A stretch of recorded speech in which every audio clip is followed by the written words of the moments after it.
साथियों नमस्कार, बहुत बहुत स्वागत है आप सबका हमारे चैनल पर। साथियों चलिए आज का IDFC डेली क्विज देखते हैं। चलिए शुरू करते हैं। ये रहा आज का पहला प्रश्न।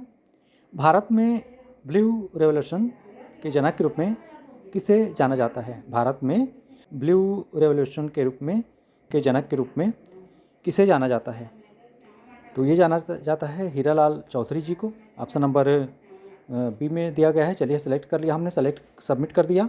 बिल्कुल सही जवाब। कुल 100 पॉइंट्स मिल गए। चलिए आगे बढ़ते हैं। अगला प्रश्न, निम्नलिखित में से कौन सा भारतीय द्वीप बंगाल की खाड़ी में स्थित है? आपको बताना है निम्नलिखित में से कौन सा भारतीय द्वीप बंगाल की खाड़ी में स्थित है।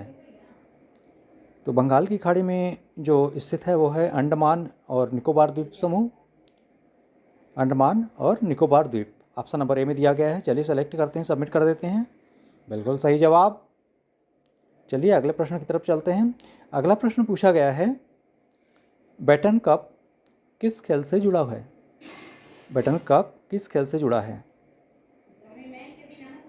तो ये जुड़ा है हॉकी से। ऑप्शन नंबर सी में दिया गया है। हमने सेलेक्ट कर लिया और सबमिट कर दिया। बिल्कुल सही जवाब। साथियों वीडियो यदि आपको पसंद आ रही हो तो लाइक और शेयर जरूर कीजिएगा। चलिए आज का अगला प्रश्न देखते हैं। चौथा प्रश्न, यूरोप और एशिया के बीच सीमा का काम करने वाली पर्वत श्रृंखला कौन सी है? यूरोप और एशिया के बीच सीमा का काम करने वाली पर्वत श्रृंखला कौन सी है?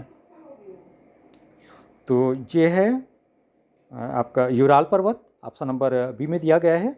यूरोप और एशिया के बीच जो सीमा के रूप में है वो है यूराल पर्वत। ऑप्शन नंबर बी में दिया गया है। हमने सेलेक्ट कर लिया, सबमिट कर दिया। बिल्कुल सही जवाब। चलिए आज का फाइनल क्वेश्चन देखते हैं। पांचवा प्रश्न पूछा गया है, फर्स्ट वाउ क्रेडिट कार्ड पर विदेशी मुद्रा मार्कअप दर क्या है?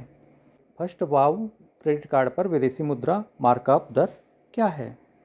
इसका सही उत्तर है फर्स्ट वाउ क्रेडिट कार्ड पर विदेशी मुद्रा मार्कअप दर 0% है। ऑप्शन नंबर सी में दिया गया है 0%। हमने सबमिट कर दिया। बिल्कुल सही जवाब। इस तरह से 500 पॉइंट्स मिल गए। तो साथियों ये था आज का IDFC first bank daily quiz और उसमें पूछे गए प्रश्नों के सही उत्तर।